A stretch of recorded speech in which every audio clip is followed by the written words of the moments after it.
Silakan duduk Bapak Ibu Saudara sekalian. Beberapa waktu terakhir saya berkhotbah mengenai, saya sampaikan firman Tuhan mengenai hubungan pribadi di dalam dengan Tuhan. Hubungan pribadi dengan Tuhan. Dan kita sampai pada ujung daripada seri khotbah itu. Dan ketika saya berdoa Tuhan, pada bagian akhir apa, Tuhan ingatkan satu tema, satu kata-kata yang ada di dalam Yohanes pasal yang ke-5, lalu dikatakan berbuah dalam Kristus. Nah, pagi hari ini saya akan tandem dengan Pastor L, dia akan bagian yang pertama, bagaimana hasil dari hubungan pribadi kita dengan Tuhan, itu pasti akan menghasilkan sesuatu. Hasil hubungan pribadi kita Tuhan dengan cara apapun, saudara berdoa, saudara saat teduh setiap kali, saudara membaca firman, saudara memuji dan menyembah Tuhan, itu pasti akan menghasilkan buahnya. Tidak ada satupun yang sia-sia yang kita lakukan di dalam Kristus. Jadi pagi hari ini saya akan berbagi waktu dengan Pastor L, silakan.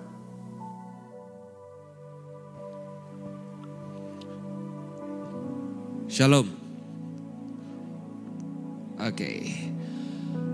Terima kasih Pak Yus buat waktu yang sudah diberikan. Saya pengen ajak setiap kita untuk lihat satu ayat di Yohanes pasal yang ke-15 ayat yang ke-8. Beberapa waktu yang terakhir Pak Yus sudah menyampaikan mengenai hubungan pribadi dengan Tuhan, lalu mulai masuk sepertinya minggu lalu ke arah kehidupan yang berbuah. Tapi sebelum kita baca sama-sama, saya mau tanya kepada Bapak Ibu, teman-teman semuanya. Saya mau tanya, menurut Bapak Ibu, buah itu apa sih sebenarnya? Kalau kita lihat ya, buah itu sebenarnya apa? Buah itu apa sih? Buah itu kan itu adalah sebuah benda, mungkin gitu ya.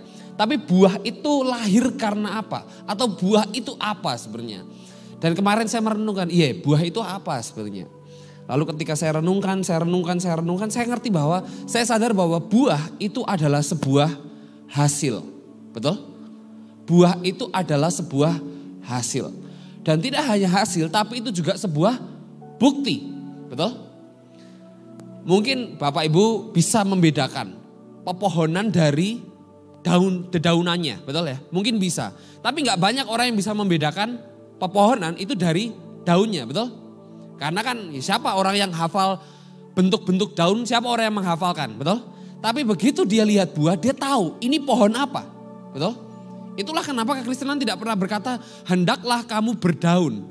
Enggak pernah. Tapi berbuah di dalam Kristus. Kenapa? Karena buah adalah sebuah bukti bahwa kita itu benar-benar di dalam Kristus atau tidak. Kita buka sama-sama di Yohanes pasal yang ke-15 ayat yang ke-8. Saya percaya Bapak Ibu sudah pernah baca satu pasal ini penuh dan beberapa waktu yang lalu disampaikan juga. Kalau belum ya bacalah. Tapi saya cuma ingin bacakan Yohanes pasal yang ke-15 ayat yang ke-8. Dikatakan demikian. Dalam hal inilah Bapakku dipermuliakan. Dalam hal ini jelas. Yaitu jika kamu berbuah. Dan dengan demikian kamu adalah muridku. Pertanyaannya gini, Yesus sendiri berkata, dalam hal ini Bapakku dipermuliakan. Dalam hal ini jelas dan spesifik. Dalam hal apa? Jika kamu berbuah. Yesus, Bapa dimuliakan saat hidup kita ini berbuah loh. Saat hidup kita ini menghasilkan sesuatu. Saat hidup kita ini menjadi bukti. Saat kita bisa membuktikan sesuatu. Saya percaya satu hal. Bahwa keselamatan, kasih karunia Allah itu bukan buah dari keselamatan. Bukan buah dari keselamatan. Tetapi akar dari keselamatan. Kasih karunia Allah itu akar dari keselamatan. Bukan buah dari keselamatan. Tetapi sebaliknya. Hidup yang berbuah itu bukan akar keselamatan. Tetapi itu bukti dari keselamatan yang Allah sudah berikan di dalam kehidupan kita. Saya mau tanya sama Bapak Ibu. Bapak Ibu di rumah pasti punya tanaman ya. Pasti punya tanaman. Saya mau tanya, bisa gak Bapak Ibu menanam pohon anggur? Pohon anggur. Kenapa pohon anggur? Karena itu tanaman yang papa saya sedang geluti selama beberapa tahun ini di tengah-tengah pandemi. Sayangnya tidak berbuah-buah ya. Sudah bertahun-tahun pagi siang sore dimatke, pagi siang sore sampai hitam. Terakhir aja agak putihan karena anaknya mau nikah, ya kan, skincarean terus ya. Cuman pagi siang sore dilihatin, ini pohonku kok gak berbuah. Kadang-kadang El minta tolong bantuin motongin rantingnya dan sebagainya. Tapi gak berbuah-berbuah. Saya mau tanya gak, bisa gak? Dia lagi menanam pohon anggur, ya kan, merambat sampai ke atas. Saya mau tanya, tiba-tiba buah yang keluar adalah belimbing wuluh. Bisa gak saudara? Gak bisa ya. Yang namanya pohon anggur pasti berbuah anggur. Kalau itu sampai berbuah belimbing wuluh, mungkin Anda salah rumah. Mungkin rumahnya Pak Samuel RS karena ada di sebelahnya ada belimbing wuluh di sebelahnya. Bukan rumah saya kemungkinan. Tapi yang namanya pohon anggur pasti menghasilkan buah anggur. Pertanyaannya, hidup kita ini berbuah apa sebenarnya? Buah apa yang kelihatan dari hidup kita? Buah apa yang menjadi bukti bahwa Kristus itu benar-benar tinggal di dalam kita? Apakah nyanyian kita? Apakah pujian kita? Apakah karena kita angkat tangan lalu itu menjadi bukti? Apakah karena kita mendengarkan lagu-lagu rohani setiap hari? Atau buah apa yang keluar dari hidup kita? Alkitab mencatat dengan jelas bahwa kalau kita bicara mengenai buah, seharusnya buah yang paling sering dan paling banyak muncul di dalam kehidupan kita adalah buah roh. Di Galatia pasal yang kelima ayat yang ke-22 sampai yang ke-24 saya bacakan. Bukan buah-buah roh tetapi buah roh. Cuman buah roh, cuman satu buah. Cuman satu buah loh ya, ini bukan buah-buah roh, itu bukan banyak buah tapi satu buah. Ada banyak isinya. Tetapi buah roh ialah kasih, sukacita, damai sejahtera, kesabaran, kemurahan, kebaikan, kesetiaan, kelemah lembutan, dan penguasaan diri. Tidak ada hukum yang menentang hal-hal itu. Barang siapa menjadi milik Kristus Yesus, ia telah menyalibkan daging dengan segala hawa nafsu dan keinginannya. Saudara, ketika saudara menanam sesuatu, lalu saudara punya ekspektasi, saudara punya harapan, oh ini nanti akan menghasilkan buah. Saya mau tanya, saudara menunggu di dalam apa? Di dalam pengharapan dan ada satu waktu. Saudara itu menunggu di dalam waktu yang cukup lama, betul ya? Kan gak mungkin hari ini saudara tanam, besoknya keluar buah, betul ya? Saya percaya bahwa satu hal, semakin lama, ini belum tentu ada waktunya, tapi saya percaya semakin lama kita hidup di dalam Kristus, saya percaya hidup kita akan semakin berbuah. Pertanyaannya, kalau hidup kita tidak kunjung berbuah, selama ini kita hidup di dalam siapa? Tadi saudara jawab, kalau saudara menanam pohon anggur tidak mungkin keluarnya belimbing wuluh, tidak mungkin keluarnya timun, itu gak mungkin. Keluarnya itu selalu anggur, betul ya? Sama, kalau kita hidup di dalam Kristus, kalau kita ditanam di dalam Kristus, maka seharusnya yang keluar itu apa? Yang keluar harusnya Kristus juga dong. Itulah kenapa kadang-kadang saya tidak bisa diyakinkan oleh orang-orang yang mengaku hidup dekat dengan Tuhan, tapi hidupnya tidak ada perubahan selama bertahun-tahun menjadi orang Kristen. Saya gak bisa percaya. Kenapa? Karena buktinya bukan seberapa lama kamu berKTP Kristen, bukan. Buktinya bukan itu. Buktinya bukan saudara datang ke gereja. I'm so sorry, maafkan saya. Buktinya bukan saudara rajin datang ke gereja, datang tepat waktu, bukan tentang itu. Buktinya adalah ke-9 buah roh ini. Ada gak di dalam hidup kita? Itu yang menjadi bukti nyata saudara hidup di dalam Kristus atau tidak. Itu yang menjadi bukti nyata. Oh ya, aku ini di dalam Kristus loh. Kenapa? Karena hidupku berubah. Saudara tidak mungkin mengaku dekat dengan Allah yang Maha Pengampun kalau saudara selalu punya dendam dengan orang lain. Maafkan saya. Saudara tidak bisa mengaku aku dekat dengan Tuhan yang penuh dengan kasih karunia kalau hidup saudara tidak mengampuni orang lain. Kalau saudara hidup di dalam konflik yang sama terus menerus selama beberapa tahun terakhir, saudara perlu mempertanyakan diri saudara sih menurut saya. Apakah aku ini benar di dalam Kristus atau tidak? Apakah iya ya hidupku ini di dalam Kristus gak ya? Kenapa aku sangat sulit mengampuni orang-orang? Kenapa aku selalu berurusan dengan masalah yang sama terus? Jangan-jangan hidupku ini gak berubah. Kalau kita hidup dengan Allah yang sabar, kok saya percaya hidup kita itu pasti juga lama-lama makin sabar. Kalau dikatakan bahwa buah di dalam Kristus adalah penguasaan diri, saya percaya kok kita ini akan semakin mampu menguasai diri kita sebelum kita melakukan sesuatu. Kita akan berpikir banyak kali sebelum kita melakukan sesuatu, apakah hidupku ini memuliakan Allah atau tidak? Apakah tindakanku ini memuliakan Allah atau tidak?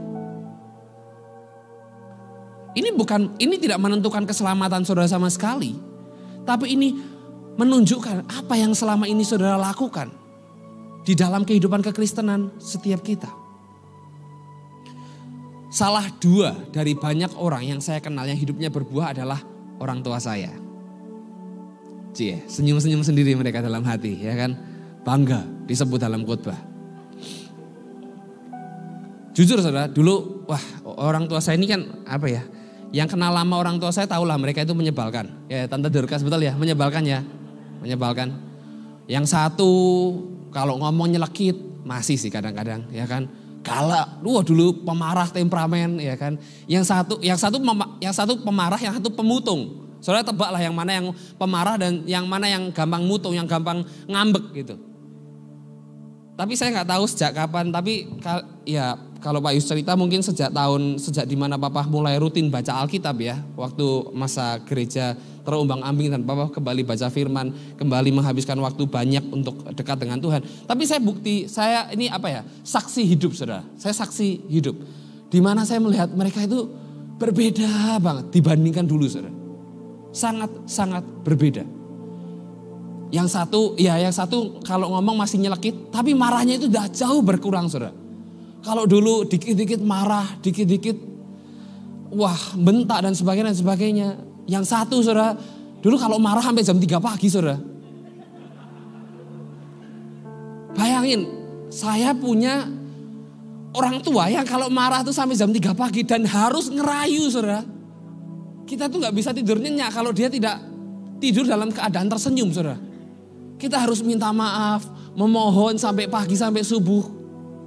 Puji Tuhan saudara, sekarang udah gak seperti itu saudara. Walaupun masih kadang-kadang terbawa emosi, mutung. Tapi itu gak, setidaknya gini, kalau dulu mutung bisa 6 jam ya kan. Sekarang mutung mungkin setengah jam. Loh itu bukti loh saudara, bahwa hidupnya itu berubah dan berbuah. Amin. Pertanyaannya, bagaimana dengan hidup setiap kita saudara hari ini? Loh itu bukti nyata, itu bukti simpel saudara. Maafkan saya, pengetahuanmu akan Alkitab, pengetahuanmu akan kasih karunia Allah, itu gak ada artinya kalau hidupmu gak berbuah. Itu memang tidak menentukan keselamatan kita. Tidak menentukan keselamatan kita. Tetapi itu membuktikan apakah kita sudah benar-benar diselamatkan atau belum. Buktinya apa? Ada buahnya ini loh, kita ini hidup dalam Kristus. Saudara bisa nyanyi di sini, purang-purang marah, purang-purang tidak mengampuni orang bisa saudara. Tapi itu tidak menunjukkan bahwa benar-benar hatimu ini milik Kristus. Dan dikatakan bahwa apa?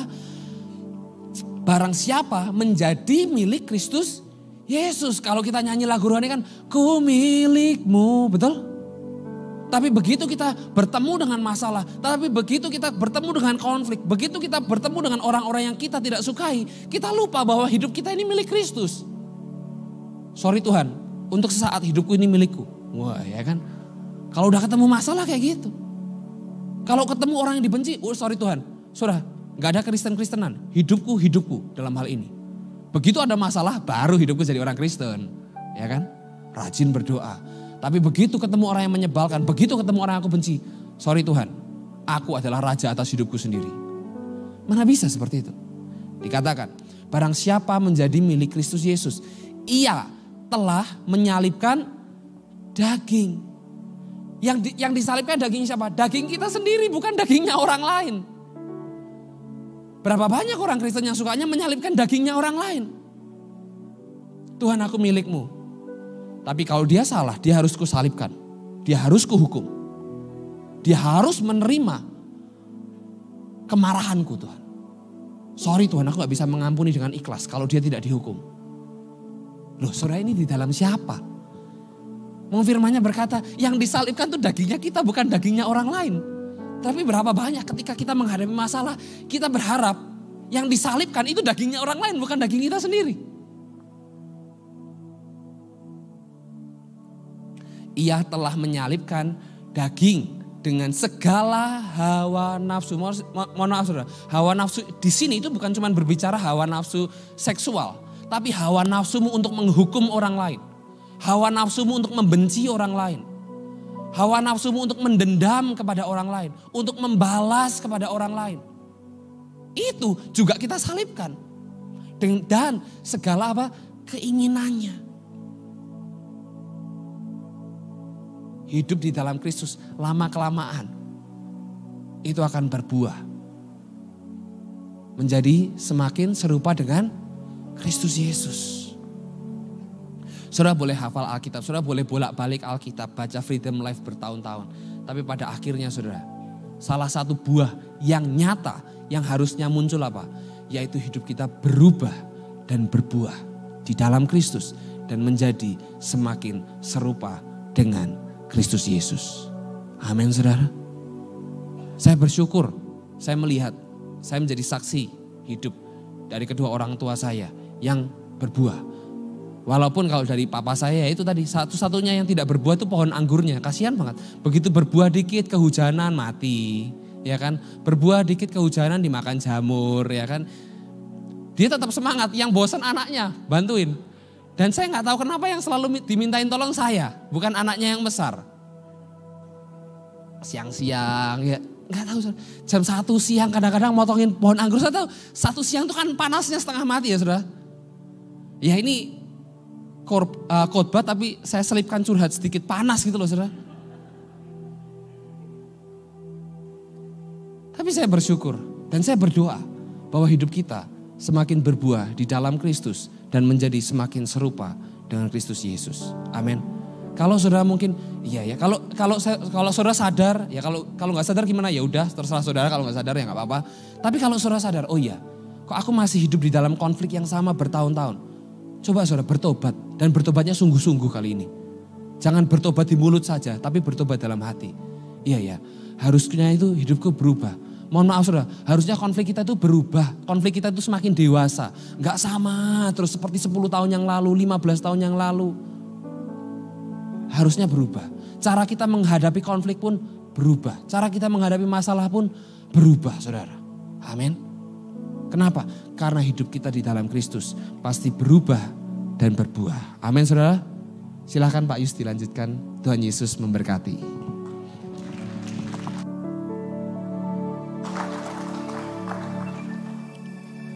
Beberapa hal benar, beberapa hal salah.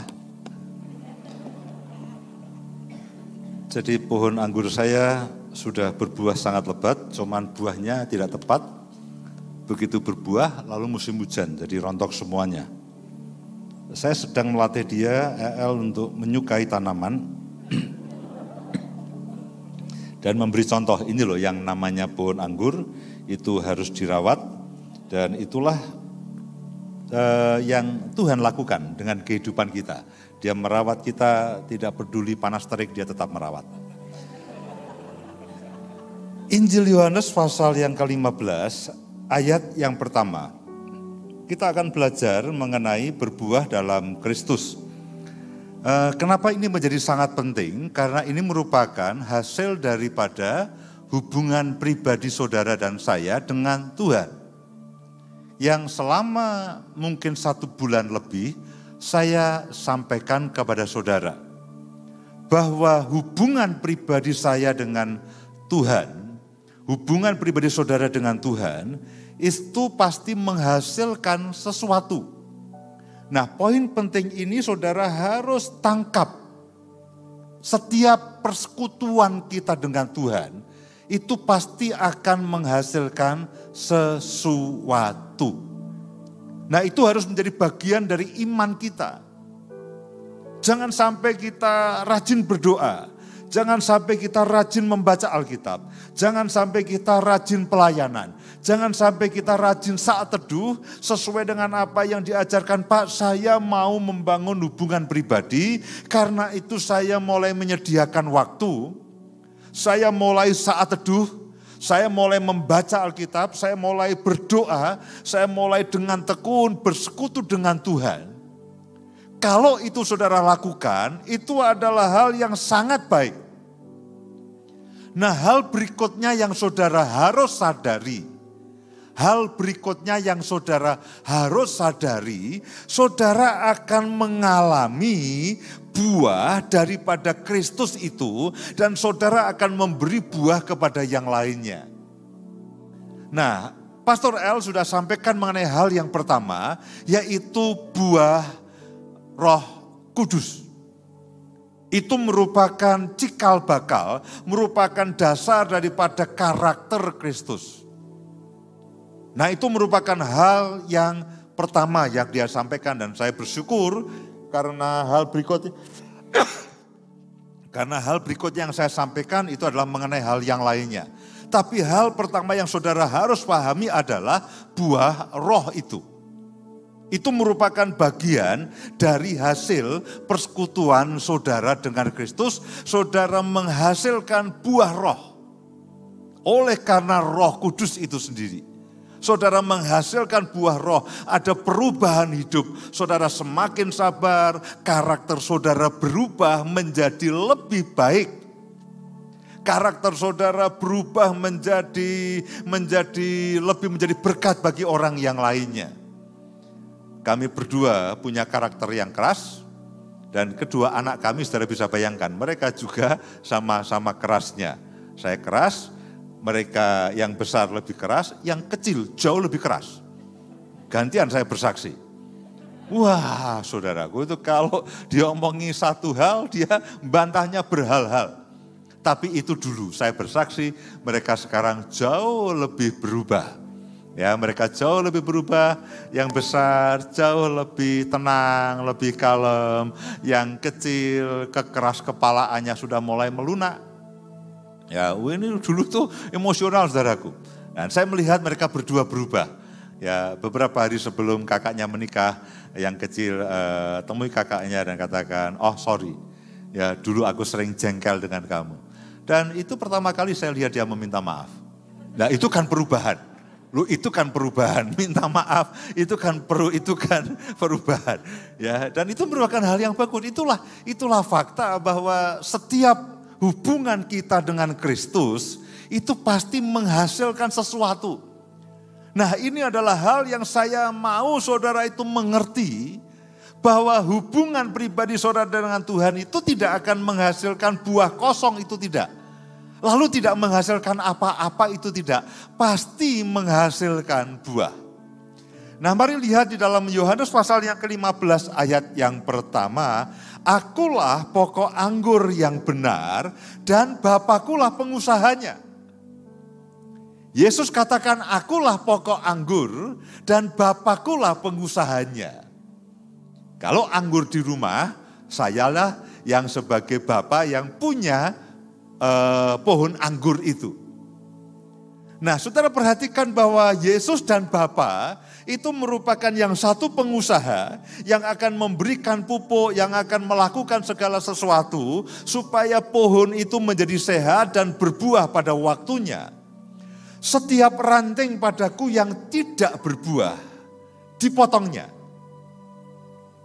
Dan setiap ranting yang berbuah dibersihkannya supaya lebih banyak berbuah. Itulah yang saya lakukan pada jam 1 siang. Kamu memang sudah bersih karena firman yang telah kukatakan kepadamu. Tinggallah di dalam aku dan aku di dalam kamu. Ini adalah persekutuan pribadi saudara dengan Tuhan. Tinggallah di dalam aku dan aku di dalam kamu. Sama seperti ranting tidak dapat berbuah dari dirinya sendiri, kalau ia tidak tinggal pada pokok anggur, demikian juga kamu tidak berbuah jikalau kamu tidak tinggal di dalam aku. Kata sinonim, kalimat sinonim dari kalimat ini adalah demikian juga kamu tidak berbuah jikalau kamu tidak tinggal di dalam aku. Itu sinonimnya adalah jikalau kamu tinggal di dalam aku, kamu pasti berbuah. Nah, ini hal pertama yang saya ingin tegaskan kepada saudara sebelum kita bicara mengenai buah yang lain. Tadi Pastor El bicara mengenai buah Roh Kudus. Saya akan bicara mengenai buah yang lainnya. Ada beberapa bagian saya tidak tahu sampai apakah kita bisa selesaikan pada pagi hari ini atau tidak. Tapi kalimat yang mengatakan demikian juga, kamu tidak dapat berbuah jikalau kamu tidak tinggal di dalam aku, itu sinonimnya adalah kamu akan berbuah. Kamu pasti berbuah jikalau kamu tinggal di dalam aku. Jikalau saudara dan saya punya hubungan pribadi yang intim dan karib dengan Tuhan, saudara pasti mengeluarkan buah itu. Ketika saya pada awal-awal bicara mengenai hubungan pribadi, saya katakan bahwa hubungan pribadi kita dengan Tuhan itu bukan hubungan agamawi. Kita tidak bicara mengenai kebiasaan agamawi. Kita tidak bicara mengenai apa yang kita lakukan karena disuruh oleh orang. Tapi yang saya sampaikan pada awal-awal adalah bagaimana saya dan saudara itu membangun hubungan personal dengan Tuhan. Betul-betul personal dengan cara apa? Dengan cara kita berdoa, cara kita membaca firman Tuhan, kita mengerti isi hati Tuhan, kita mengerti pikiran Tuhan, kita berdoa, kita menyediakan waktu teduh secara pribadi dengan Tuhan. Itu adalah cara praktis untuk saya dan saudara membangun hubungan pribadi dengan Tuhan. Kita berdoa, Tuhan berbicara. Kita menanti-nantikan Tuhan. Tuhan, apa yang Engkau ingin supaya aku lakukan? Bukan hanya kita berdoa dengan banyak, Tuhan aku mau supaya Engkau melakukan banyak hal. Membangun hubungan pribadi berarti hubungannya dua arah. Kalau saudara hanya minta apapun daripada Tuhan, saudara artinya sedang memberikan deretan perintah kepada Tuhan. Kalau saudara ingin punya hubungan pribadi yang karib dengan Tuhan, saudara harus punya hubungan dua arah. Saudara meminta, saudara berdoa, tapi saudara juga belajar mendengar. Setiap kali saudara membaca Alkitab, saudara sedang membaca apa yang menjadi pikiran Tuhan dan apa yang menjadi isi hati Tuhan. Itulah hubungan pribadi. Nah, setiap hubungan pribadi pasti akan menghasilkan buah. Nah, hal pertama yang tadi Pastor El sudah sampaikan adalah buah Roh Kudus. Perubahan hidup. Perubahan karakter. Kalau saudara berdoa banyak, saudara melayani banyak, saudara hidup sebagai orang Kristen makin lama, tapi saudara masih melakukan hal yang sama dan tingkat damai sejahteranya sama. Artinya begini, dulu pada waktu melakukan dosa tenang. Setelah banyak berdoa, melakukan dosa, kok lebih tenang. Nggak ada yang salah saudaraku. Dulu melakukan dosa tenang, tapi ketika hubungan pribadi dengan Tuhan makin intim, bahkan memikirkan dosa yang dulu kita lakukan dengan tenang, itu sudah gelisah saudaraku. Mulai menyadari bahwa Tuhan yang kita sembah itu Tuhan yang kudus. Dan berarti kekudusan Tuhan itu akan mengalir dalam kehidupan kita. Ingat, ranting itu menempel pada pokok anggur dan dia mendapatkan suplai makanan. Dia mendapatkan suplai semuanya itu dari pokok anggur. Pokok anggurlah yang berupaya mencari makanan itu pokok anggur. Dan ranting itu hanya menerima. Ranting itu hanya menerima. Dia akan mengeluarkan daun, lalu pada waktunya dia akan mengeluarkan buahnya. Ayat yang kelima. Akulah pokok anggur. dan kamulah ranting-rantingnya.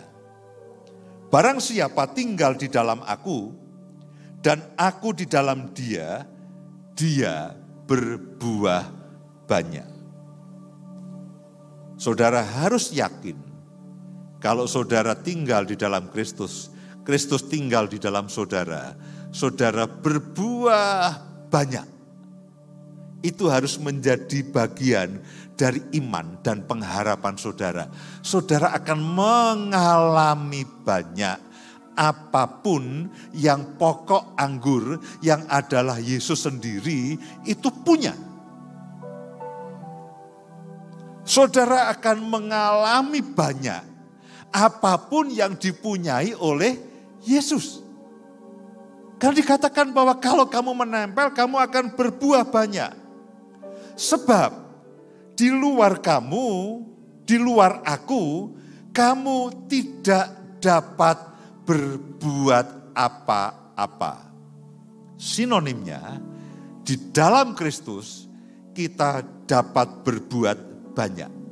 Karena dikatakan, di luar aku, kamu tidak dapat berbuat apa-apa. Tapi sinonimnya adalah ketika saudara memiliki hubungan yang karib, yang intim, yang personal dengan Tuhan, semakin karib, semakin intim, saudara akan makin berbuah banyak. Yang pertama, tadi diingatkan mengenai buah Roh Kudus. Yang kedua, saudaraku, ketika saudara melekat kepada Yesus, Artinya, apapun yang Yesus miliki, itu akan mengalir kepada saudara. Hal pertama tadi adalah buah Roh Kudus. Yang lainnya, apapun yang Yesus miliki, yang Yesus bawa dari Bapa, itu akan mengalir kepada saudara secara otomatis. Mari lihat di dalam Roma pasal yang ke-8 ayat yang ke-14. Roma pasal yang ke-8 ayat yang ke-14.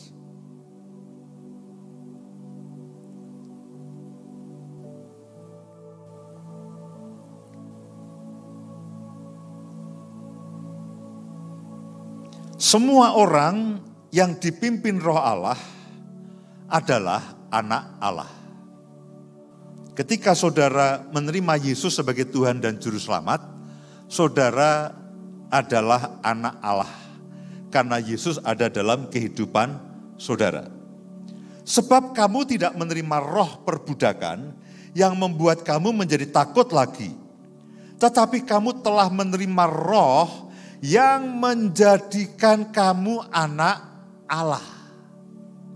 Pokok anggur, rantingnya disebut ranting anggur. Saudara menempel kepada Allah, Allah di dalam saudara, saudara di dalam Allah, saudara disebut dengan anak Allah. Tetapi kamu telah menerima roh yang menjadikan kamu anak Allah. Oleh roh itu kita berseru, ya Aba, ya Bapa. Roh itu bersaksi bersama-sama dengan roh kita bahwa kita adalah anak-anak Allah. Ini termasuk buah yang saudara dan saya harus nikmati. Anak Allah. Itu saudara dapatkan dari pokok anggur tadi. Dari pengusahanya tadi. Dan ayat 17 perhatikan baik-baik. Dan jika kita adalah anak, maka kita juga adalah ahli waris. Maksudnya orang-orang yang berhak menerima janji-janji Allah yang akan menerimanya bersama-sama dengan Kristus, yaitu jika kita menderita bersama-sama dengan Dia, supaya kita juga dipermuliakan bersama-sama dengan Dia. Saudara dan saya adalah anak Allah, saudara dan saya adalah ahli waris. Dan karena ahli waris, saudara adalah orang yang berhak. Dan saudara berhak. Dan saudara sudah menerima hak itu. Yaitu janji-janji Allah yang besar dan ajaib. Kalau Pastor L katakan yang pertama, saudara akan mengeluarkan dan saudara akan mengalami karakter itu kan di dalam. Buah roh itu akan di dalam dan saudara orang-orang sekitar saudara akan menikmati buah roh saudara. Sabar, sukacita, damai sejahtera. Orang-orang sekitar saudara itu akan menikmati buah roh yang ada dalam kehidupan saudara. Nah, yang kedua yang saya ingin sampaikan adalah janji Allah. Janji Allah yang besar dan ajaib. Yang setiap kali saudara baca lewat pembacaan Alkitab. Setiap kali saudara baca pagi, siang, dan malam. Alkitab semua berisi akan janji-janji Allah untuk saudara dan saya. Dan ketika saudara tinggal di dalam Kristus, saudara menjadi anak Allah. Kristus tinggal dalam saudara. Roh Allah memimpin saudara dan saya. Janji Allah itu ada dalam kehidupan setiap saudara dan saya. Itulah buahnya. Saudara akan menikmati semua apapun yang Tuhan berikan kepada saudara. Saudara akan berkelimpahan dalam segala sesuatu yang memang Tuhan sediakan untuk saudara. Saudara akan mengalami, saudara akan memiliki apapun yang saudara miliki. Karena dialah pokok anggur, jadi apapun yang dia punya, dia akan salurkan kepada ranting anggur itu. Itu otomatis saudaraku. Itu otomatis. Saya berharap Roh Kudus akan menolong saudara, memberikan wahyu, memberikan hikmat. Bahwa tidak pernah itu ranting anggur itu berusaha mencari makanan, itu tidak pernah. Dia hanya nempel kepada pokok anggurnya dan pokok anggurnya lah yang mensuplai. Roh Kudus dalam kehidupan saudara yang akan menolong saudara sehingga saudara buah roh itu ditemui dalam kehidupan saudara. Setiap kali saudara marah, ingatlah Roh Kudus. Setiap kali saudara dendam, ingatlah Roh Kudus. Lalu Roh Kudus akan mengeluarkan buah yang lainnya. Kesabaran, sukacita, damai sejahtera. Nah, kesadaran inilah segala sesuatu yang kita lakukan, Kristuslah yang sebetulnya melakukan dalam kehidupan saudara dan saya. Demikian juga kegenapan akan janji-janji Tuhan. Itu semuanya kita terima daripada Tuhan itu sendiri. Yang pertama, buah roh. Karakter ilahi itu ada dalam kehidupan saudara. Setiap kali saudara menyadari akan Roh Kudus dalam kehidupan saudara. Dan setiap kali saudara mengizinkan, bahkan meminta, Roh Kudus kuasai hidupku. Roh Kudus kuasai cara berpikirku. Roh Kudus kuasai reaksiku. Ketika saudara sedang marah, ingatlah akan Roh Kudus. Dan yang kedua, yang saya ingin sampaikan pada saudara, nanti yang ketiga dan keempat sepertinya saya harus sampaikan minggu depan. Tapi yang kedua, saudara memiliki janji Allah dalam kehidupan saudara. Yang satu waktu akan menjadi kenyataan pada waktu dan dengan cara yang memang Tuhan mau. Dan jika kita adalah anak, maka kita juga adalah ahli waris. Maksudnya orang-orang yang berhak menerima janji Allah, yang menerimanya bersama-sama dengan Kristus, sang pokok anggur. Sang pokok anggur itu penuh dengan janji Allah.